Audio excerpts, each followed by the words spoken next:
Okay, thank you very much. I would like to try to share my screen here, so let me just get that started now. I'll do that. And let's see if this works.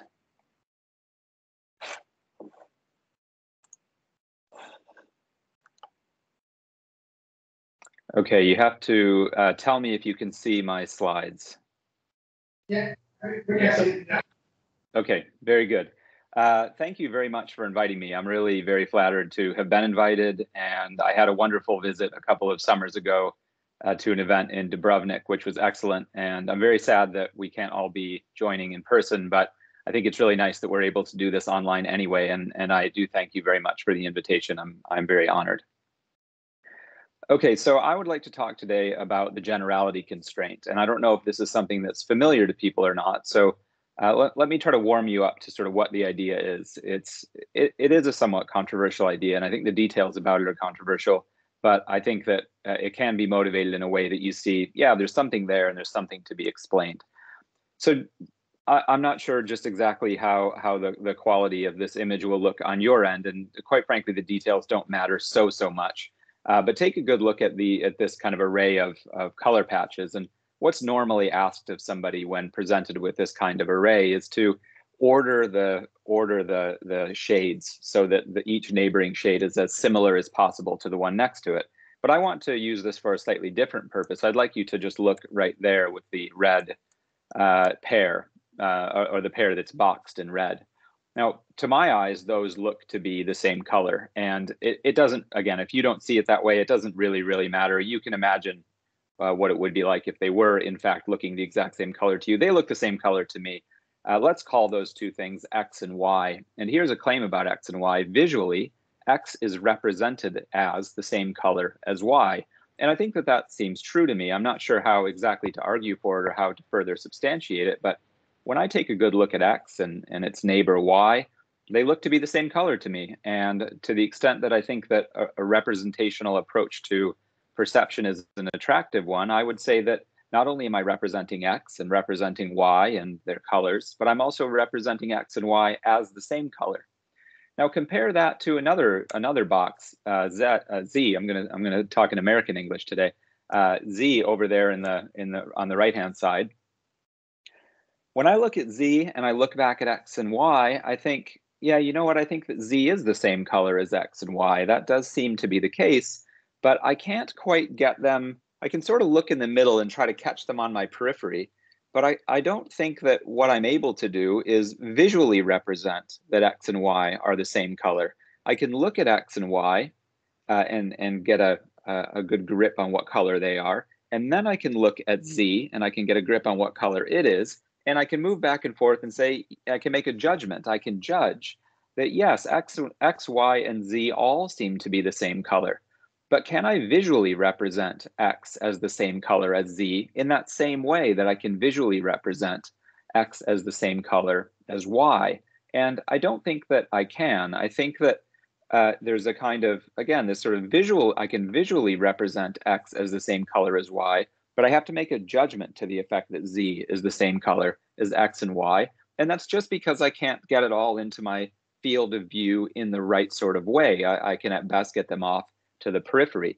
Now, again, I think the exact details here don't matter so much. If it's helpful, just imagine that Z is way off to the side and you have to completely change your view. That would accomplish the same point here. So question, visually, is X represented the same color as Z? And I think at least not obviously so. I can judge it to be the same. So here's a claim that I think is very plausible. Just because you can represent X as the same color as Y, it's far from obvious that you can thereby represent X as the same color as Z. So the one way that we might put this is that perception is not general in the same way that thought is. So compare this claim on the slide now with a claim about thought from Gareth Evans. So Evans tells us that thought is general, and he describes it like this. A thinker who is capable of entertaining the thought that A is F and is also capable of entertaining the thought that B is G will typically also be capable of entertaining the thoughts that A is G and that B is F. And I'll come back to this example in a minute, but just to move to something that's, I think, easier to understand than A's and B's and G's and F's. If I can think the thought that cherries are red, and I can think the thought that grass is green, I'm the kind of thinker who can thereby think thoughts like cherries are green and grass is red. Now, I don't believe that grass is red, but I can think that thought. If I'm the kind of thinker who couldn't think cherries are red for whatever reason, and I couldn't think that grass is green, you might think I'm also not well positioned to think that grass is red. There's a series of abilities that seem to go together or pattern together. And just going back now to this slide, the thought is that that doesn't seem to be true of perception. I can visually represent X, I can visually represent Y, I can visually represent Z, I can visually represent X as being the same color as Y, but it's not a freebie. It doesn't come along as a kind of immediate extra that I can represent X as the same color as Z visually. I can judge it. I can make that judgment, but I can't do so visually. Now, I'm not going to lean so much on this visual claim in the rest of the lecture, but what I wanted to do is just try to motivate the following thought. According to Evans and other theorists such as Peacock and Heck and others who have followed Evans in his famous book, The Varieties of Reference, have thought that this is a really important fact about thought, and in fact that it's a fact about thought that differentiates thought from perception and perhaps from non-conceptual thought. And so the generality constraint for at least a certain kind of cluster of philosophers, again, I have in mind especially in recent times, people like Gareth Evans and Chris Peacock and Heck, that it tells us something really interesting and important that makes thought and will tell us something interesting about why other mediums of representation, perhaps pictorial representation, iconic representation, visual representation, is somehow interestingly different. So again, just to go back to the example I gave you before, and it's one that I'll return to, the generality constraint is a constraint in the sense that a good theory of thought should help us understand why thoughts are general. It's a constraint on a theory that it can make sense of that fact. And so again, if I can think the thought that cherries are red, and I can think the thought that grass is green, I'm the kind of thinker who's got everything that I need to start forming new thoughts. I can form the thought that grass is red. So here's a slightly bolder claim than the one given by Evans 2 slides ago.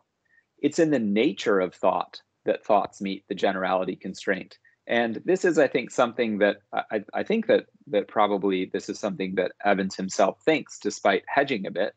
And another way that we might put this is that our conception of thought has it that one who can think various thoughts is thereby in a position to think various others.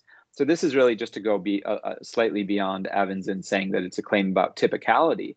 Some theorists, like Peacock, have thought that this is really in the very nature of thought. It's constitutive of thought.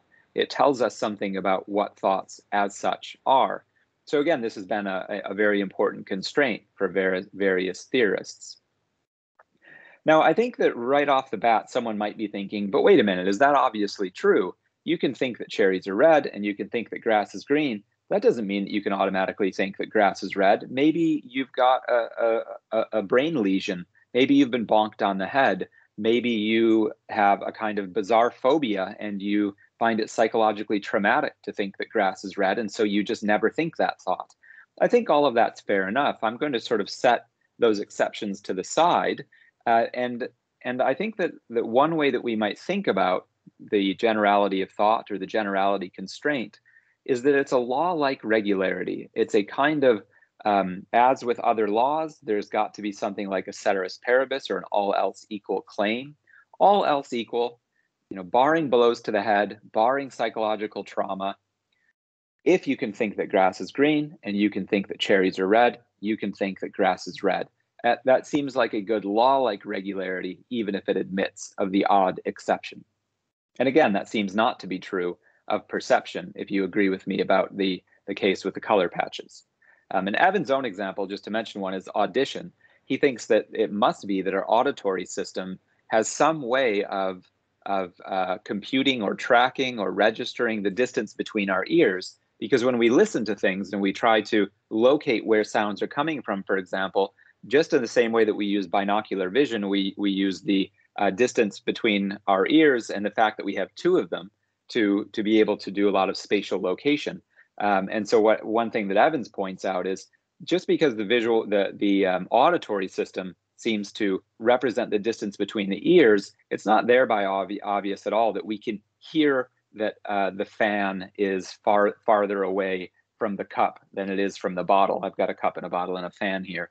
And so Evans' claim about audition, and one that I'm not going to dwell on, is much like the claim about perception and the color patches. It's that just because you've got a distance representation in one sort of component of your auditory representation, it doesn't mean that that system can reuse it all over the place.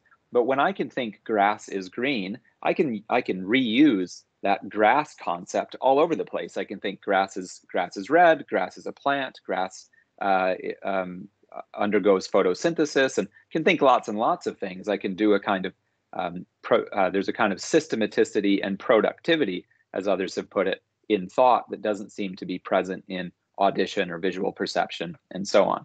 So that law-like regularity of thought is one that cries out for some kind of explanation. And the kind of role that the generality constraint or the generality of thought has played in quite a lot of theorizing is that it's been used as something like, again, this kind of high-level constraint that says, so now tell me about thoughts, so that we have some grasp on why it is that thoughts meet this constraint. So we can ask, what might thoughts be like such that they are general in this way? And the typical view, I think that this shouldn't be a very surprising reaction, is, well, isn't it just obvious that what this shows us is that thoughts are in some way structured? They have a kind of component structure with a kind of recombinability. Generality is a constraint, and from it, we backward engineer to the view that thoughts are in some sense things that have parts and that can be freely combined. I can take that grass bit and the green bit, the cherry bit and the red bit, and I can move those around. And maybe there are some further rules and regularities that those have to abide by. Maybe I cannot think the thought grass, grass, cherry, grass. You might think that's not a thought at all. But I can think grass is red, and I can think grass is green, and I can think grass is a plant. And so the idea is that as long as I've got components, and there are some subject-like components and some predicate-like components, I can put those together any old way. That's, I think, a very, very reasonable first reaction, and it's indeed what Evans himself said when introducing the generality constraint. He says, surely this shows us that thoughts have a structure. So the generality constraint, I think, is a really interesting thing to look at just in itself, in my view. I think it's kind of that's a neat feature of thought. What might explain that? But as was gestured at in the introduction to this talk, this has also been something that theorists have used to argue that thoughts are conceptual and that perception is non-conceptual. It's also a constraint that some theorists like Christopher Peacock have used to tell us something about the nature of concepts. Some theorists have wheeled this in to say something interesting about the difference between animal representation versus human cognition. And also, I think that to the extent that we're interested in drawing something like a line between cognition and perception. So think, for example, if you're familiar with, some of you may be familiar with this literature, there are theorists who are interested in whether or not cognition can penetrate perception. Can what I think make differences to how things look, to how things sound, to how things smell? And lots of psychologists and philosophers have thought yes, but that invites the question, well, what exactly is the difference between cognition and perception? Is there a sharp distinction between them? And again, the generality constraint has featured in very interesting arguments to say, well, yes, there is a line to be drawn between perception and cognition. And it's a line that the generality constraint provides for us. So this is a kind of law-like generality of thought that has had very wide application in the philosophy of mind in terms of trying to tell us lots of interesting things about the nature of thought and thinking and perception. The problem is that I think that there's sort of two big views trying to make sense of what it is about thought that makes it meet the generality constraint. And I just don't think that these are either entirely satisfactory. And so I want to take you through what those views are and why I don't think they're satisfactory, and I'm going to try to propose an alternative. So the two big views are the language of thought, due to Jerry Fodor and others working in the philosophy of mind and cognitive science, and then views that come from this tradition of people that I mentioned earlier, like Peacock and Heck and Evans himself, that are more Frigian in spirit and that try to give an explanation in terms of the contents of our thoughts. And as I said, I just don't think that either of these I don't think that these views are bankrupt. I don't think that they're complete non-starters, but I think that they're not as satisfactory as they could be, and I want to offer a distinct alternative. Okay, so let's jump right into the language of thought explanation.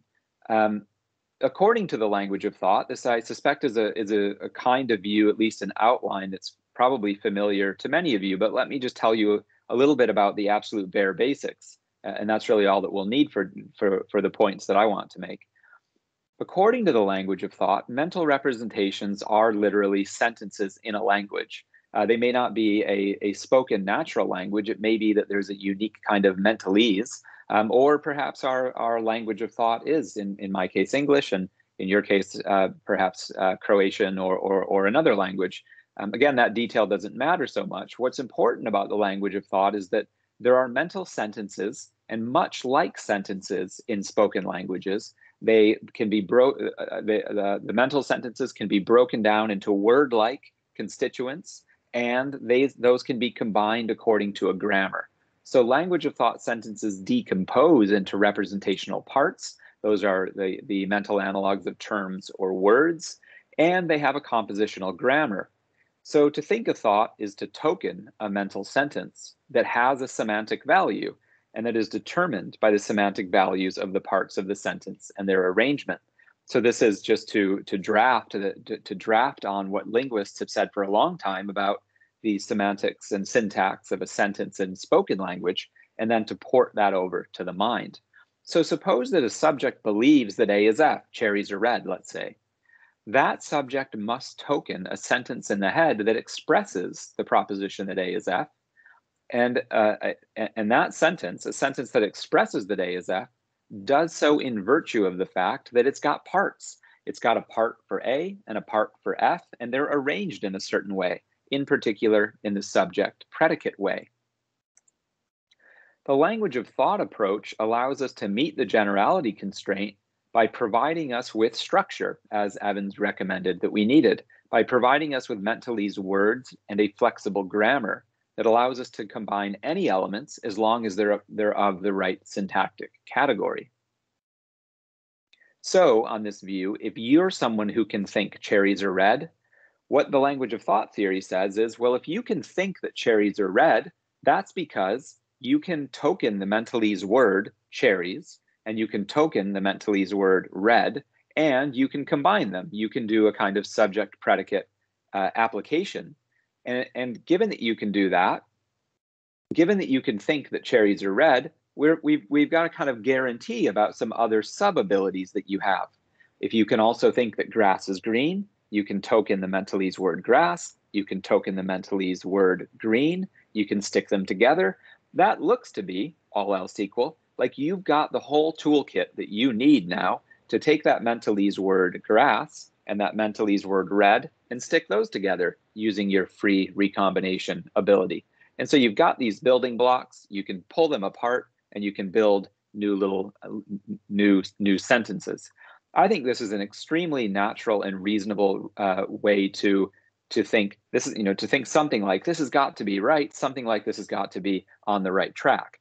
And in fact, Jerry Fodor, the great proponent and originator of the language of thought hypothesis, at least in the contemporary literature, he thinks that the generality constraint just shows us that the language of thought has got to be true. It's got to be correct. So why isn't this the right view? Now, I apologize for the long quote here, but I think that it makes a very important point. And I mean, this is just purely autobiographical, but I think that for a long time, I just thought, of course, the language of thought has got the right answer. It tells us everything that we could want to know about the generality constraint. And I think that some work by Heck has convinced me that it's not quite the answer that we're looking for. So here's what Heck says. And I should say Heck 2012 is primarily a paper about Frege's puzzle and about substitution puzzles. But in this paper, Heck makes some points that I think, given other work of Heck's, the ideas very much go together. So I'm drawing here from a point that Heck wants to make about a different issue, but that I think that is very much capturing what Heck has said then in a different paper about the generality constraint. So I'm kind of pulling together different ideas from Heck, but I think that this is a faithful reconstruction of why somebody like Heck would say that the language of thought hypothesis is not going to give us the explanation that we want of the generality constraint. So he says the explanation in terms of the language of thought, makes explicit reference to particular mentalese sentences, such as A is F, and therefore lacks anything like the generality psychological laws formulated in terms of content we're supposed to have. One can see this by considering what the corresponding psychological law would be. It too would make explicit reference to particular mentalese sentences, and as a matter of empirical fact, it would therefore probably have no other instances than the individual in question, and so would lack the sort of generality we ordinarily suppose psychological laws to have. If everyone had the same language of thought, if the same sentence expressed the same content in my language of thought that it did in everyone else's, then that would be different. But we have no reason to suppose that this is true. Indeed, there's no obvious reason to suppose that the notion of same mentalese sentence so much as makes sense interpersonally. For it is largely for this reason that even if one does accept the language of thought hypothesis, psychological laws must still be stated at the level of content. The computational story in which mentalese appears is supposed to be a story about how psychological states and processes are implemented. It follows that explicit reference to sentences of mentalese should no more appear in psychological law than does explicit reference to neurons. So I'm going to try to flesh out a little bit more about what I think the complaint is here, but just very roughly, the thought is something like trying to explain the generality of thought in computational or neurological terms, and that does seem to be what the mentalese theory is going to be a theory of, or in terms of. Fodor sometimes talks about mentalese in terms of syntax. Syntax is literally a science of shapes and symbol structures, and in the language of thought, that's presumably going to be something like neurological structure. Or we might think, well, no, it's not a theory about neurological facts. It's a theory about computational facts. And we're going to look for something like the mental analogs of ones and zeros in a computer. Again, we're going to bring in some notion of something syntactic and the manipulation of symbols. And what someone like Heck is saying is that's just the wrong kind of explanation when it comes to offering psychological explanation. It won't be general enough. It will be too specific to your particular neuronal structure or to your particular computational processes. And we want something more general and law-like. And in fact, I think the point is a little bit deeper than that, but I think that's one of the points that Heck is making. And it's one that I think even Jerry Fodor would agree with. So as Fodor himself puts it, psychological explanation is intentional explanation. It's not computational explanation. It's not neurological explanation. It's intentional explanation. And I think that that's starting to get onto this deeper point. And again, one that I'm going to continue to try to draw out because I think the point's not entirely obvious. So here's Fodor, and I think that now we're starting to get closer to the heart of the matter. He says what's common to minds that have the same psychology is the intentional laws that they subsume, not either the computational or the neurological mechanisms that implement the intentional laws. Intentional states and processes are multiply realized by computational states. Computational states and processes are multiply realized by neurological states. And for all I know, Fodor says, neurological states are multiply realized by biochemical states, and so on down to, but not including, basic physics. For all I know, it can be multiply realized implementations all the way down, so long as each of the multiple realizations implements the same intentional laws. So what I think Fodor's getting at here is not only that there's a kind of failure of reduction from one layer down to the other, that when we're trying to give psychological explanation, we might do that. We might say something about that in computational terms, neurological terms, biological terms, physical terms. Those layers don't admit of reduction because of their multiple realizability. But moreover, that what's really important, what's really central when we're giving psychological explanation is that we're sticking at the level of intentional laws. And the reason that we care about the neurological implementation, this particular neurological implementation or this particular computational process is because they are realizers of that intentional law. So for example, I think that, let me just actually go one slide ahead and then I'll come back. I should have ordered these differently. Suppose I'm trying to understand why it is that you're rummaging around in the refrigerator.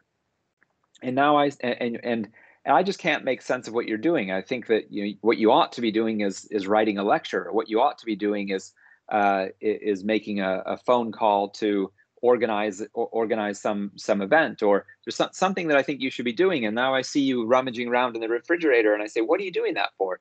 And you say, "Well, I want a beer. It's 6 p.m. I want a beer, and I believe there's one in the fridge." Well, now I understand what you're doing and why you're doing it. And this isn't, I'm sure, a familiar idea to many. When we want to rationalize and understand what an agent is up to, what we want to do is have a grip on what they want and how they think the world is, what their intentions are, what their hopes, wishes, and dreams are, and so on.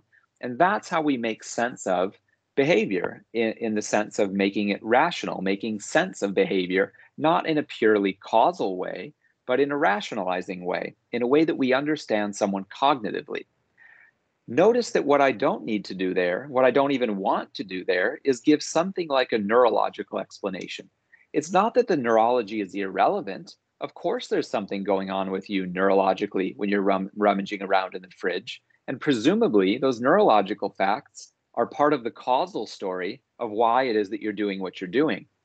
But it's precisely because that neurological activity is the belief that grass is green, is a token of the belief that there's beer in the fridge, and that this other neurological behavior, firing and patterning, is a token of you wanting to have a beer.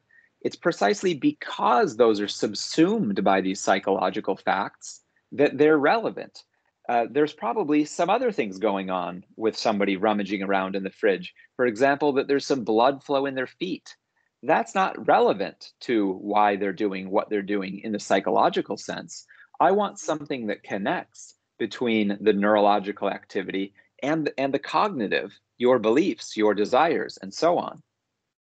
So in effect, when we're looking at the generality constraint, I think what Heck is saying, and what Fodor, I think, is inclined to agree with, based on things that he says in his late in life work, is that in effect what we're looking for here is something like a cognitive explanation. And of course, it might be that cognitive explanation is underwritten by the neurological, the biochemical, and so on. But really, it's because of these cognitive facts that we think that this is relevant at all.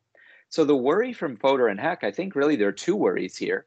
One is that if we go the direction of language of thought of in computational or neurological terms, if we're looking for something like a law-like regularity, because of that multiple realization, it's going to be massively disjunctive. I'm going to have a law that makes reference to your neuronal pattern, or to my neuronal pattern, or to, and we're just going to have to do this for every individual where we find differences in computation and neurology. What we get that is a kind of overarching similarity, again, to go back to what Fodor says, is what's common to minds is that they have the same, that they're subsumed under the same intentional laws. If you believe that there's beer in the fridge and you want to have a beer, all else equal, you'll go looking for the beer in the fridge. If you can think that A is F and you can think that B is G, all else equal, you're in a position to think that A is G and B is F. That's at the level of psychological or cognitive law rather than neurological or computational law. So I think that that's one problem, is we're going to get a massively disjunctive thing that doesn't look like a law at all. And deeper still, what we really want here, what we should be aiming for, is a cognitive explanation that connects up to our understanding of agents and to rationality, to the psychological and the cognitive, and not merely the biochemical or the computational. So that's why I think that the language of thought, I'm convinced by Heck here, that the language of thought approach is not false. It just isn't it can't be the whole story. It's not an explanation at the right level. And so here's Heck again, I think, driving this point home. He says beliefs just are relations between thinkers and contents. And what lies behind that thought, Heck suggests, is the view that psychological explanation, in the sense in which we're concerned with, is intentional explanation. That is explanation in terms of the contents of psychological states, as opposed to, say, the neurological properties of states. And he asks us to consider, for example, the following remark by Brian Lohr: psychological content is that content-like aspect of thought, of how we conceive things, by reference to which we consider whether combinations of them are rational, whether they motivate a given belief or action, and so on. So I'm going to follow Heck here and Lohr, and I think the late Fodor, in thinking that what we're seeking is a psychological explanation. Now, really important here for Heck, and this is exactly what I'm going to reject later, notice that he goes from psychological explanation to intentional explanation to content explanation. And theorists like Heck and Peacock and Evans think content is what we need to focus on. And in a little bit, I'm going to say that I don't think that that's quite right. So I agree, psychological explanation, that's what we want. Psychological explanation is intentional explanation. That is just to say, making reference to things like beliefs and desires and what they represent when making sense of psychological behavior, cognitive behavior. They go further and say, and we're going to do that in terms of content. So let's now turn to the content view, the alternative that someone like Heck prefers. What the content view is going to do is say, take the belief that grass is green. We can factor it into two components. There's the belief, the fact that it's a belief rather than a desire or a fear or a wish or a want. So there's that component, the attitude component. And then there's the content component. That grass is green. That grass is green is the content of the belief. That's where we're going to find structure. We're going to find structure in the content of the attitude, and that's going to help us explain the generality constraint. So the content view allows us to account for psychological regularities in terms of what's represented, and this in turn seems to be crucial to our basic understanding of cognition conceived of as a rational activity undertaken by agents. So to go back to that beer in the fridge example, it's the fact that I believe that there's beer in the fridge and that I want some beer, that those two are relevantly coming together to initiate some beer-oriented behavior. What's represented is part of the story of why it is that this belief and this desire are relevant to this beer-seeking activity. So here's the way that the kind of psychological explanation is intentional explanation conceived of as content might go. Theorists like Evans, Peacock, and Heck are Frigians. They're Frigians about content in the sense that they think contents are composed of concepts and that we need to grasp those concepts in order to grasp the relevant propositions. So the classical theorist, a person like Evans or Heck, the classical theorist adopts a Frigian model of content, according to which a content comprises concepts that must be exercised if one is to be in a state with that content. So thinking the thought that A is F on this view requires standing in a certain kind of relation to a proposition, to the proposition that A is F. And on this view, that proposition is a thing that is built out of concepts, the concept A and the concept F. That in turn, bearing the belief relation to that proposition on this view requires that you exercise the constituent concepts. So I have to exercise the concept A and I have to exercise the concept F. Those are requirements on standing in the belief relation to the Frigian proposition that A is F. So to believe that A is F is to stand in a two-place relation, the belief relation to the proposition that A is F. But to stand in that relation to that proposition, one must exercise the concept A and must exercise the concept F. By building concepts that must be exercised into the content itself, content and its constituents come to play a central role in meeting the generality constraint. Now, this looks for all the world an awful lot like that language of thought explanation. Right? The language of thought said, there's some computational or neurological structuring to thought, and there are parts. There's the A part and there's the F part, and then you can put those together. That's very much what's being said here, but it's simply being said in terms of concepts and contents. And for someone like Heck, the view will be that that makes all the difference in the world, because now what we can say is that when talking about belief, all I really want to talk about is the attitude and what's represented. I'm not going to talk about how it's represented neurologically, biochemically, or computationally. I'm going to sort of go up a level of abstraction, and I'm going to talk about the attitude and its semantics. And that, for Heck, is a huge improvement, because now we're moving ourselves away from the particularities of each individual's neurology. We're more general. So generality is now being more generalized. That's a plus. And moreover, as we're now talking about what's represented and the concepts and content in question, we're at that level of rationalization and psychological explanation. Why are you seeking, why are you rummaging around for a beer? Well, because I believe there's a beer in the fridge and I want to have a beer. That all looks to be at the level of what's represented. And so Heck thinks that this is an improvement. It might look like a very small, kind of a small tweak. And in some important ways, it is kind of a small tweak. But somebody like Evans, Peacock, or Heck think that this is a really important difference. One, I think, could probably try to tell this same story in terms of Russellian contents. It doesn't seem to me that it's completely obvious that you have to be a Frigian about propositions to tell that story. But what you need is you need contents, and you need them to have parts. You need them to be structured so that you can tell the story about recombinability, taking the A part and the F part, the B part and the G part, and being able to recombine them. So you need some parts to work with. So the central idea here is that we appeal to facts about intentional states themselves and not their implementation. That is, we appeal to the attitudes and what they represent when offering psychological explanation.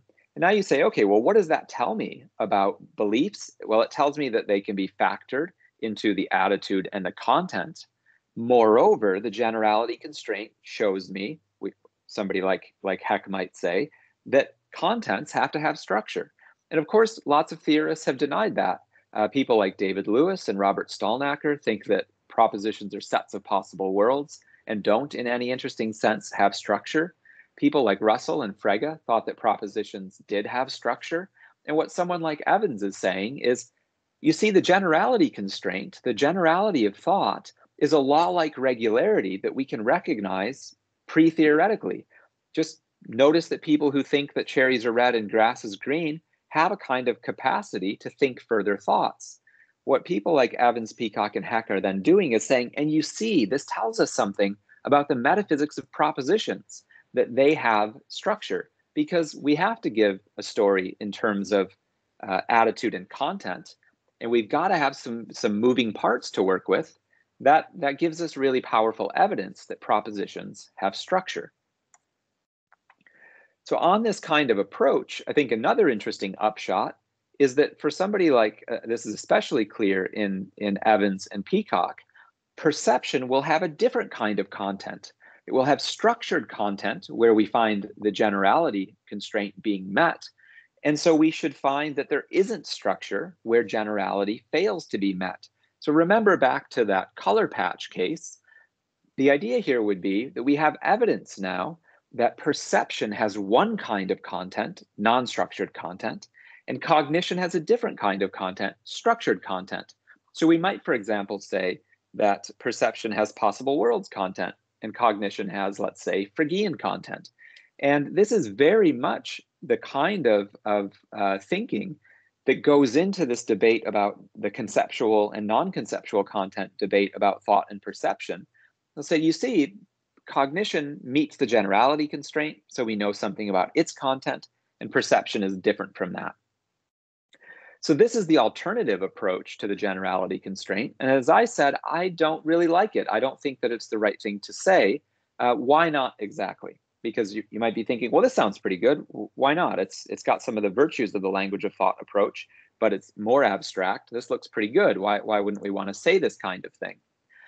I don't have an absolute knockdown objection to the kind of Evans, Peacock, Heck approach, but I think that it comes with some really pressing costs and a kind of explanatory burden that I would rather not have to deal with if I could avoid it.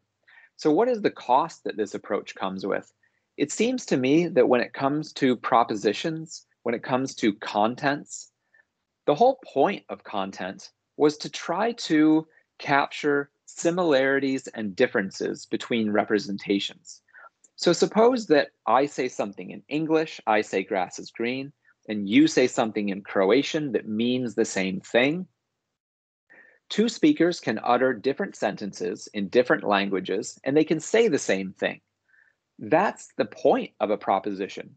Propositions are that which is in common between my utterance in English and your utterance in Croatian. What was said was the same.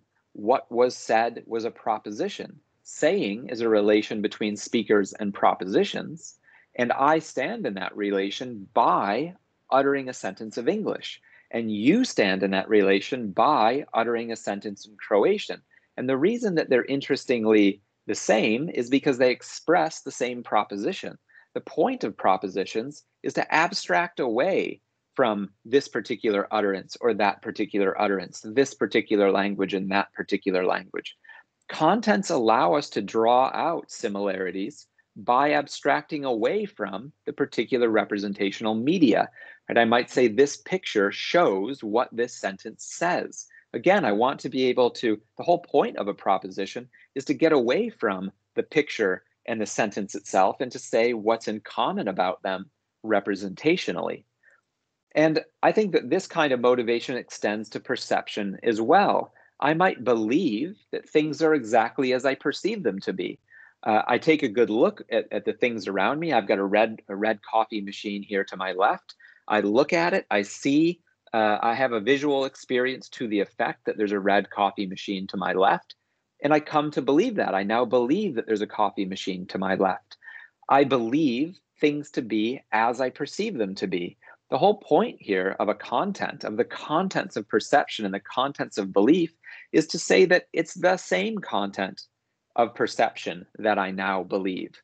Contents are brought in precisely to account for these facts of similarities and difference. One thing that I don't like about the content approach to the generality constraint is that it drives us to say that perception and cognition have different kinds of content. I don't really understand this notion. I don't really understand this different kinds of content. If the point of content was to capture similarities and differences in the ways just outlined, bifurcating or even trifurcating or manyfurcating kinds of content, that just seems to me to miss the point. And that's especially salient, I think, when we say things like, I believe what I see. If I start saying that those are relations to different entities, I'm kind of right back to square one, by which I mean, here's square one. You said something in Croatian, I said something in English, but what we said is the same. Square one is I've got a difference and I want to capture something that is the same. Here there's something different, my perception, my belief, but I want to capture something that is the same, namely that the content of my belief is the same as the content of my perception. That helps me tell the story about why I have the belief I have, why my belief is justified by my perception. So if we start mucking around with different kinds of content, I think that we, at the very least, massively complicate the whole point that content was supposed to play in the first place. Okay, so that's the cost, and now I think there's a burden. in the last about sort of 10 or 12 years, there's been a huge upsurge in research and literature on the unity of the proposition. This is something that Frege worried about, that Russell worried about, that very famously Wittgenstein worried about. Those theorists rejected various big views in the history of analytic philosophy because they couldn't see how to tell a story about how the constituents of propositions were unified together in such a way that you got something which was a truth evaluable or a representational entity. And very much in this recent literature by people like King and Soames and Speaks and Trenton Merricks and Peter Hanks and Frederica Moltmann and others, is that this problem is a real one, and that there's a great deal of theorizing from the sort of mid-70s forward about structured propositions, be they Russellian or be they Frigian. But in the last 10 years, what these theorists have said is, we never really solved the unity of the proposition problem. We kind of just went back to talking about structured propositions, be they Russellian or Frigian, and we never really answered the structured propositions problem. And so we have to do that. And I'll just register that I haven't found these solutions to the structured propositions problem by people like Hanks and Moltmann and Kings and Soames as very satisfying at all. I think I agree with people like Trenton Merricks and Jeff Speaks that actually the structured problem is very much still with us. So it seems to me that if we do go the direction of Evans and Peacock and Heck, we really have to face up to the propositional unity problem. And I don't think anyone's got a good answer to that. So I think that it would be a big improvement if we could avoid getting hooked on the horn of the unity of the proposition problem. It beguiled Russell, it beguiled Wittgenstein, and who am I to think that I'm going to come up with some magical solution to it? So I see the point that Heck is trying to make when moving from language of thought to something like structured Frigian propositions, but it comes with this cost of bifurcation, and it comes with the cost of what about the unity of the proposition problem? So what I want to try to do, and let me just keep an eye on the time, that's about perfect. What I want to do in the last part of this talk is try to just give you the outlines of an alternative that I think is more attractive than the language of thought or the structured content view. What I take away from the preceding discussion is that when it comes to making sense of other thinkers, we do so in terms of their beliefs, their intentions, their desires, and their hopes, and so on. Go back to the beer in the fridge example. In short, what we do first and foremost is make sense of each other in folk psychological terms. To the extent that we have a grip on agency and rationality and action that is explained in a way that makes sense to us, first and foremost, that happens in folk psychological terms. It happens in terms of beliefs and desires and so on. I think that in that way, I think I'm on the same page quite clearly with Heck, and I think with Fodor as well. But in turn, according to people like Heck and Evans and Peacock, we will inevitably have to flesh all of that out in terms of contents and their structure. And it's right there that I want to try to get off the boat and offer an alternative. Yes, folk psychological explanation. No, not content explanation. It's not that I don't think that content is important, and it's not that I don't think that content plays any role at all. But when it comes to the generality constraint, I think there's another idea that we can utilize. So my suggestion, at least when it comes to the generality constraint, is that we stay at the level of folk psychology while remaining silent on content. But how are we going to do that? Because it looks like what we have is belief that grass is green. Where exactly is the relevant structure? We need to kind of get at that grass bit, and we have to get at that green bit. How are we going to be both folk psychological and structured? And I think that one reason that maybe the idea that I'm about to offer has not really been on the table is that when most people think about folk psychological cognitive states, they take them to be propositional attitudes. They take them to be relations that we bear, the belief relation, the desire relation, and so on, to these unities, to a proposition, to something with something that represents the world as being some way, right? I believe that grass is green. I represent grass to be green. And that unified whole is something that needs to be broken down And so what people then start thinking is, oh, well, I better have a theory of propositions according to which I break it down. I better have a theory of computation or neurology that breaks that down. And I think that actually there's a way of going outside of this propositional attitudes aspect of folk psychology and getting into the component structure still at the level of folk psychology. So let me try to motivate that. Here's just an invitation. I would like you to think of a number between 1 and 10. Okay, do you have your number? I've got mine. Okay, now with that number in mind, let me ask you, what did you think about it? What did you predicate of it? Now, in my own case, I would say, well, nothing. I just brought the number 7 to mind. It seems that for what it's worth, most people tend to pick 3 or 7. That seems to be, I bet if you all raised your hands, that would be the majority view, 3 and 7 for whatever reason. Well, what did you think about it or of it? Well, I can think more about it if you'd like me to. If you say, think of a number between 1 and 10. Okay, I've got it. Now, question, is it prime? And now I think, is 7 prime? Yeah, 7's prime. So I answer yes. I can think things of it. I can predicate things of the number you asked me to think of. But in the very first instance, all I do is bring the number to mind. I think that there are lots of states like this. I fear snakes. I like chocolate. When I like chocolate, is it automatically and obviously the case that in liking chocolate, that's the very same thing as liking that chocolate is sweet? Well, no, that I do like that chocolate is sweet, but that's a different thing. There are two things here. I like chocolate, and I like chocolate because it's sweet. But that doesn't necessarily mean that I like that chocolate is sweet. I actually don't like that chocolate is sweet because it makes me eat too much of it. And it's impossible for me to open a giant bar of chocolate and not finish the whole thing. And then I feel a bit terrible.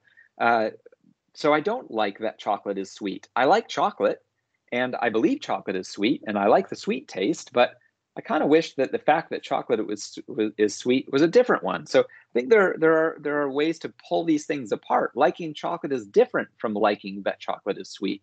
Thinking of the number 7 is different from thinking about it. And thinking of is the case that's really important for me today. We can think of things, we can bring them to mind, and once I've brought it to mind, I can start thinking things about it or of it. Importantly, I don't think that thinking of is simply an abstraction over propositional attitudes. I don't think that thinking of is sort of just shorthand for propositionally thinking that A is F and B is G, and aha, see, you can think that grass is green and grass is red and grass is blue and grass is a plant. And so somebody might say, all thinking of is a shorthand way of expressing all of those propositional attitude things you can do. I don't think that that's the right view. It's something I've argued for in some other work. So I think it would take us too far afield to rehash all of that. But I'll just register that I think there are compelling reasons for thinking that thinking of is a sub-propositional intentional state, and that and what it is a relation to, in the case of thinking of a number, when I think of a number, it's a relation between me and that number, or an instance of me representing the number, but not in virtue of first being related to a proposition. When I think that 7 is prime, you might ask, is that thought correct or incorrect? And I think that just doesn't really make sense. Okay, sorry, I'm getting my examples mixed up. When I think 7 is prime, you can ask, is that correct? And I say, yeah, that is correct. 7 is prime. And now suppose I say, okay, how about 4? Think of the number 4. And I say, okay, I've got 4 in mind. Now I want you to think the thought that 4 is prime. All right, I'm doing it. 4 is prime. Now, is that thought correct or incorrect? No, that thought is incorrect. That thought is false. When you think that 7 is prime, when you think that 4 is prime, when you believe that grass is green, those states are ones that can be correct or incorrect. They're propositional attitudes. Compare that with just thinking of 7. Okay, I've got 7 in mind. Think of chocolate. Okay, I'm thinking of chocolate. Question, when is thinking of 7 false? When is it incorrect? When is it correct? I kind of think, that sounds like a category mistake. I'm thinking of the number of 7. That can't be correct or incorrect. I just have 7 in mind. Correctness only comes on the scene when I start thinking things of it or about it. So I think that's some evidence that thinking of and thinking that are different things. And I think thinking of cannot be captured in terms of thinking that. It's a separate psychological ability of ours to bring things to mind. So importantly, for today's talk, thinking of just looks to me to be part of folk psychology. I asked you to think of a number, 1 through 10, and you did it. I didn't have to say anything about content or concepts. I didn't have to bring in any technical vocabulary or jargon. Thinking of is just part of our overall understanding of thought, rationality, and agency. And I think that's true of lots of non-propositional attitudes. I like gin. That's a non-propositional attitude. I like gin. I believe there's some gin in the cupboard. That would help you understand why it is that I'm rummaging around in the cupboard. I fear snakes, another non-propositional attitude. It's not that I fear that snakes are blah, blah, blah. I just fear the things. I fear snakes. I believe there's one in this shoebox that you've just presented me with. That's why I won't open it. Why aren't you opening the box? You might want to understand what's up with me. I say, well, I think there's a snake in there and I'm deathly afraid of snakes. That's why I'm not opening the box. That seems to me to be a perfectly good bit of folk psychology that helps me rationalize and understand your activity. You asked me to think of the number 7 or to think of a number. I did it. I thought of 7. And now you ask me, which number are you thinking of? And I said 7. Why would you say 7? You might ask me. Why did you say 7? Why didn't you say 3? Well, because I had 7 in mind. I was thinking of 7. Again, this seems like a perfectly good bit of folk psychological explanation, rationalizing explanation for why I said what I said. The central point that I want to draw on here is that propositional thinking can be built out of sub-propositional thinking. I think the majority view has been to focus on propositional attitudes and to not really pay much attention at all to these non-propositional attitudes, like fearing snakes and thinking of the number 7. And I think that that's actually a mistake. I think that if we admit into our mental ontology these sub-propositional attitudes, all of a sudden a new explanation of the generality constraint opens up. We build propositional thought out of sub-propositional thought. So what I want to say is one who is able to think the thoughts that A is F and that B is G is also able to think the flip-flop thoughts because you can think of A and you can think of B and you can think of F and you can think of G and you have a combination operation. So cognitive states, on my view, with propositional contents are complex states that decompose into further folk psychologically understandable thinkings of and predicatings. So to return to propositional thought, in effect, what I'm doing here is I'm offering a kind of theory of propositional thinking in terms of sub-propositional thinking. So let's just take as a kind of generic propositional attitude, entertaining. I'm entertaining the proposition that A is F. On the view that I'm offering, entertaining a proposition is a complex act of bringing objects and properties before the mind and taking the property to be instantiated of the object. So what it is, on my view, to entertain that A is F, that's a propositional attitude. It can be correct or incorrect. To entertain that A is F, I've got to bring A before my mind, the way you did with a number. I've got to think of A. I've got to think of the property, think of F, and I have to predicate that property of the object. What I think being related to a proposition is going through that series of activities. Think of A, think of F, stick them together. And this idea of sticking them together, taking F to apply to A, I think that we can think of this as something like the mental analog predication, very much like what we do in language. I can say grass is green. I can say that cherries are red. I can predicate being red of cherries. I can do that in thought as well. I can get the number 7 in mind. I can get the property of being prime in mind. And I can say, yeah, 7 is prime. What I think that the generality constraint shows us about thought is not that we have to go in for a language of thought, not that we have to go in for structured propositions, but that sub-propositional attitudes, non-propositional attitudes are parts of propositional attitudes. That's what I think the generality constraint shows us. And I think that I think that given the interest of time, I won't dwell on this point. This was really a way of fleshing out how we might now think about different attitudes like judgment, belief, and desire. And let me just say here that I'm very much drawing on some ideas that people like Scott Soames and Peter Hanks have had that they apply to the metaphysics of propositions. Again, I don't think that's the right place to put this work. I think we should put this work simply into cognizing and thinking and so on, and not into our theory of propositions. But here's something that Scott Soames says that I think is really quite attractive. When one judges that A is F, one entertains that A is F and endorses that application. When one believes that A is F, one entertains that A is F and is disposed to judge. So I think that we can use this kind of thinking of A, thinking of F, predicating the one of the other as a base case, and then we can go on to say things about judgment and belief and desire and lots of other cases. But that's not so important right this minute. What is important is that we go back to the generality constraint and make sure that we've got everything that we need. So on my view, the thought that A is F requires thinking of A, thinking of F, and predicating F of A. And so, going back to the original case, if I'm a thinker who can think that grass is green, I've got to be able to think of grass. I've got to be able to think of green. If I can think cherries are red, I've got to be able to think of cherries and think of red. We're there. We've got all the parts that we need.